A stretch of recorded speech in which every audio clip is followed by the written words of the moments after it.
ما أريد من هذا الشعب إلا أن يزيد في الحمد والشكر إلى الله عز وجل، ويزيد من محبة الوطن، ويزيد من العمل ومضاعفة العمل لما يسعى فيه من خير له وللدولة والأهل. هذا اللي أنا أدوره من الشعب، وربنا إن شاء الله يوفقنا جميعا على ما يحب ويرضى.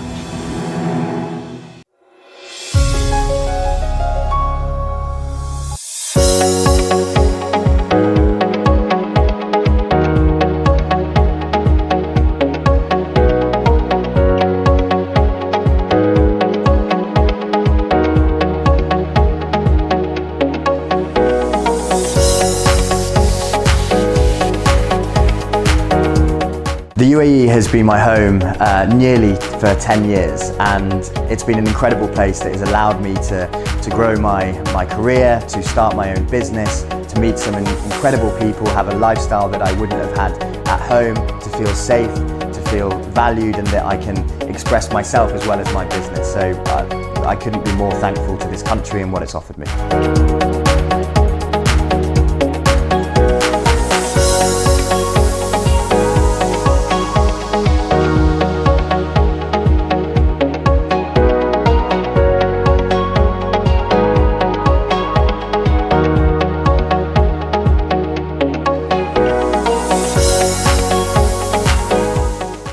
Welcome everyone to Pearls of Union, a program that sheds a light on the brightest minds and most inspiring figures in the UAE.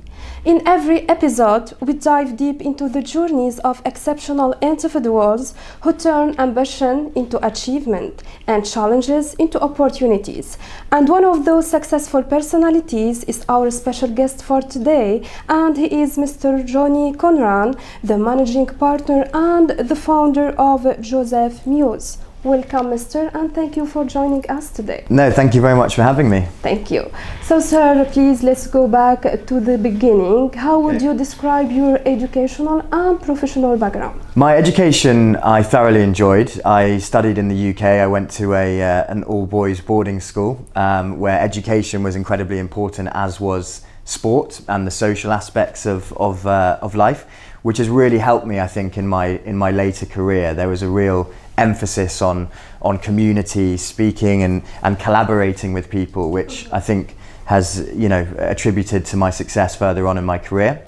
Then I went to university and I studied philosophy at the University of Leeds in the north of England, which again was an amazing experience, a lot of fun, and philosophy was something that I always really enjoyed, never with the idea that it would be my career, but mainly with the idea that it was something that inspired me and kind of helped me, I guess, use some of the creative elements that I feel that are my strengths.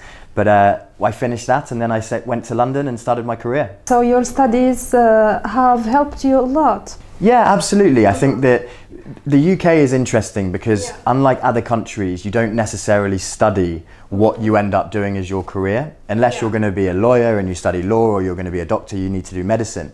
But it's not vocational. So you could study philosophy and end up in finance or real estate like me. And so it's more about that commitment to learning, engaging and broadening your mind, I think. And I really enjoyed that. And what about your professional journey? Professional journey, I started in London. I worked for a sustainability company.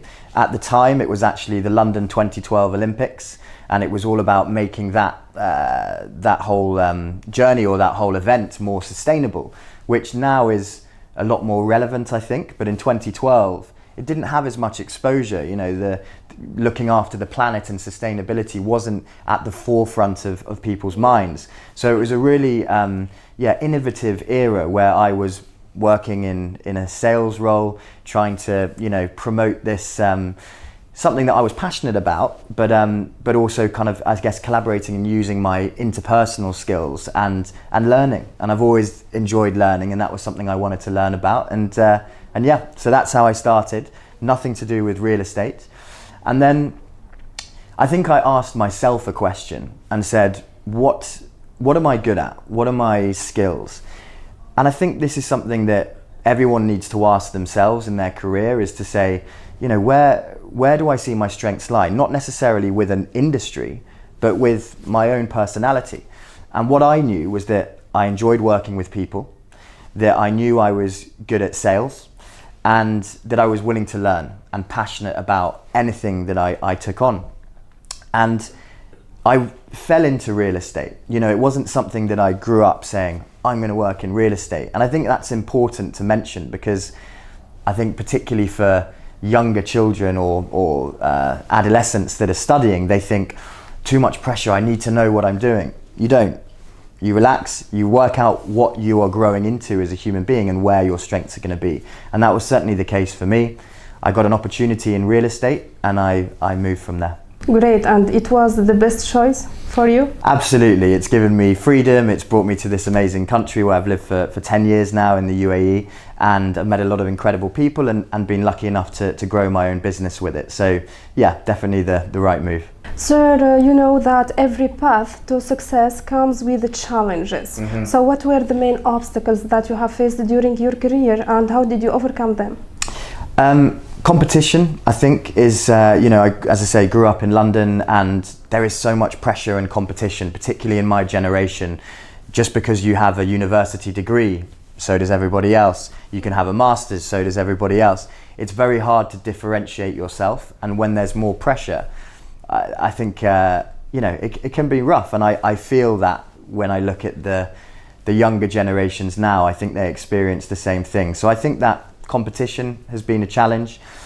Self-awareness of what you want to do has always been another challenge with me, particularly, as I say, studying something like philosophy, where I wasn't going to be a philosopher. I think understanding what my journey was, and I found that as a challenge. So yeah, I think it's, for a lot of young people, I think it's direction and clarity of where I should be. But I think looking back now, my advice would be relax, don't put too much pressure, and let things work out how they're meant to. In tough moments, so who stood by your side? Who believed in you? My parents, in particularly my mother, I'm very, very close with her, and she's always been an amazing support. My friends back in the UK, I think, going back to my school life, you know, having been at a boarding school, all boys, everyone was very close and supportive of each other's careers. And I think it's advice, again, that I would give to everybody is, you know, relationships, friendships, whether they're, you know, as I say, whether it's family or friends, they're there for a reason. And talk to people, share your thoughts, share your feelings, share your worries, share your anxieties.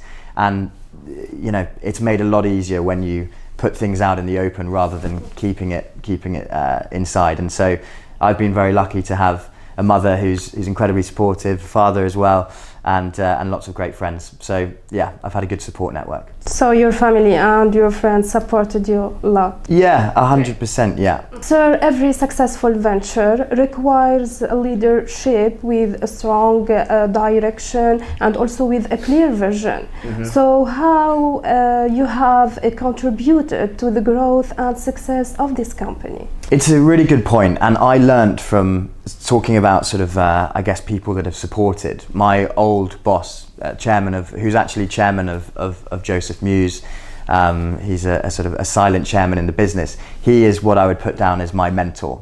And I think it's important that every founder, every entrepreneur has that person. I think everyone does, that they look up to and that they know is there, not just from an emotional support, but a business support. You know, if I need to make tough decisions or, you know, any decisions within business, I know I can rely on him because I've seen him do it. And he's called Andy Foote, and he's been a really great inspiration to me, not just as a businessman, but as a person, and, you know, how we want to give back as well as obviously grow a successful business.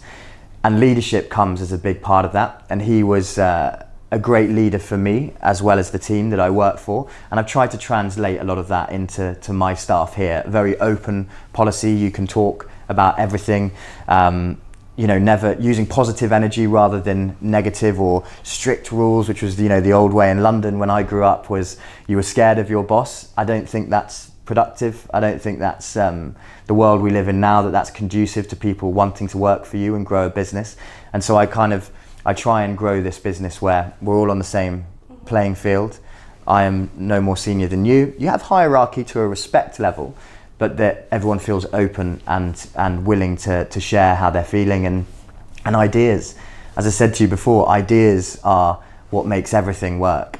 And I have some good ones, I have some bad ones, and a lot of my staff have had some of the best ideas for us as a business, and that's down to them. And so they don't share those ideas, and you don't share that opportunity to grow unless they feel comfortable. And I think that's how all leaders should be, is make their staff feel comfortable to express themselves. So this is your philosophy.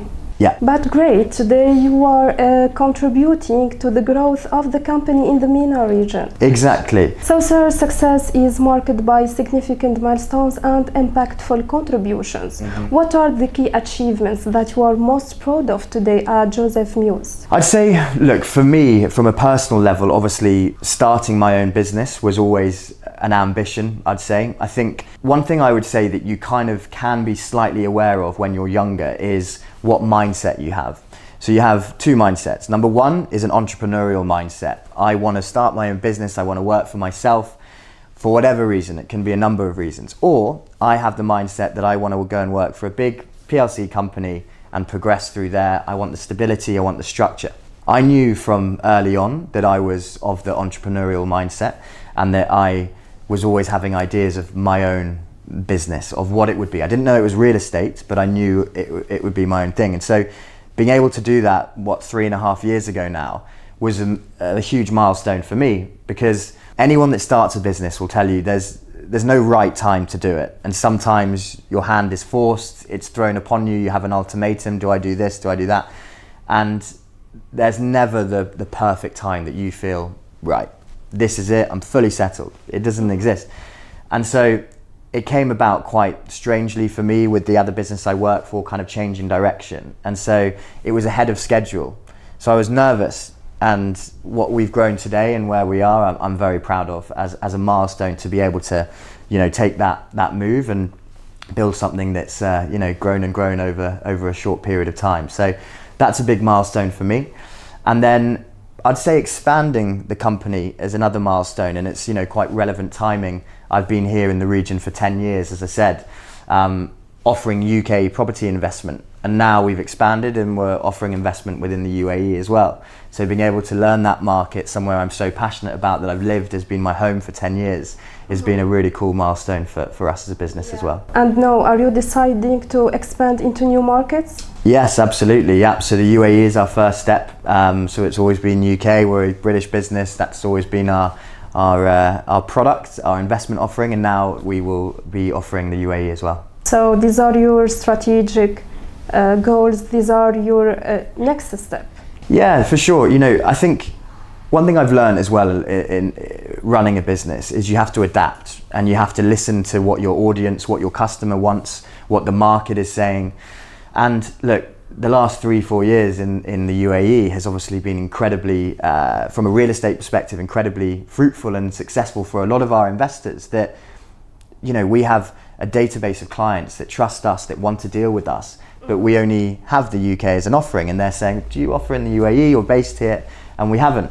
So for me, what was really important is we're experts in the UK. We know it inside out. We know who to work with, who not to work with, the right developers. The UAE, I know from a consumer level because I've lived here for 10 years, but the real estate market wasn't something that I've really experienced. So we spent months as a team and with our chairman understanding this market and realizing who we wanted to work with, and having the same authenticity that we have in the UK here as well. And so that's been our kind of strategic move, as you say, to listen to our audience, and our audience wants to invest in the UAE. So sir, today you are operating in different markets across various industries and also across various countries. So how do you ensure compliance with local and international regulations? Yeah, it's a good question. So our head office is in the UK, so we have an office based there. We've had an office here, as I say, with my previous company. I've worked here for 10 years. We've been 3.5 years in Joseph Mews within the UAE. We also have an office in South Africa, and then we have partners in the Far East as well. So, you know, we're very much a global business. We have clients all over the world, but that's always been the case. So we're aware of the, you know, everything that we need to deal from a legal perspective, not just for us, but for our clients, right? Because the process of investing in property, whether you're in the UK or whether you're in Dubai or whether you're in Johannesburg or in Hong Kong, is very different. Yeah. And so we've had to, you know, learn through our partners, through the lawyers that we work with and the legal entities, the mortgage brokers, how that looks like. And so it's all been through experience. And I've been lucky enough in my previous role in the UAE, which was the same role, that I learned everything we needed to know, and that helped me do this compliantly and in the best way possible. So today, as a successful entrepreneur and as a successful leader, how can you define the word of success? It's a good question, and it's something I think about. And I was talking about this very recently, is that success can be attributed for different people in different ways, right? There isn't a right or wrong answer, and it means different things for different people. You know, if you look at the success of a business by generic terms, it is revenue. How much money are you making as a business? How profitable are you? I look at it in that way because I think that's a byproduct of our success. If we are profitable as a business and we expand and we scale, it shows that we're doing something right. But for me, success revolves around our image as a brand. It's so important for me that we're represented well, that our staff represent us well, that we do things in the right way, that we give back, that we're not just a company that's here to, you know, service clients that want investment, but they trust us, that the brand trusts us from a leadership perspective within our industry, but also as thought leaders, that we're educating. And education for me is something that lies at the foundation of my business, is education. I find it what differentiates us slightly from our competitors is that is our focus. We run webinars, we run events. We did an event recently that was a ladies event, so it was empowering women or empowered women within the UAE, and it was at a members club Nera in Dubai, just for empowered women that wanted to learn about investment and could share their journeys and their experiences through their own careers, not just real estate. And so we had an amazing panel. My point, to come back to your question, is that's success for me, being able to offer something other than an investment property in the UK or Dubai. It's more than that, and what we represent. And that, if I can finish Joseph Mews with that image of us as a business, that they educated, they helped and they gave back, then that's success. To make an imprint. Yes, I think it's really important. I think we have a responsibility to give back, and I'm very passionate about that. So based on your experiences, what words of encouragement or guidance you would like to convey through our episode to the new generation and also to young entrepreneurs aspiring to build a career in the field of real estate development? My advice to the younger generation would be to speak to people. And what I mean by that is, one bit of advice that I was given when I was younger is that we have 2 ears and 1 mouth. And there's a reason for that, is that the best way for us to learn is to speak to people with experience. There's obviously books, there's the internet, we're blessed with a lot of material now where we can learn from. But the best people that I've ever learned from are people that have actually done what you're aspiring to do. So to the younger generation, speak to your parents, speak to their friends, speak to your friends, speak to anybody that can help you grow and help you learn, because I can assure you that will be your best way of success. Thank you for your advice, sir. So as we come to the end of our conversation, I would like to invite you to share a message of appreciation and gratitude to the UAE and its leaders. The UAE has been my home nearly for 10 years, and it's been an incredible place that has allowed me to grow my career, to start my own business, to meet some incredible people, have a lifestyle that I wouldn't have had at home, to feel safe, to feel valued, and that I can express myself as well as my business. So I couldn't be more thankful to this country and what it's offered me. Thank you so much, sir, for this inspiring meeting. It was my pleasure talking with you today. Wish you all the best. Thank you so much. Dear audience, this is the end of our episode. Watch us next week. Goodbye.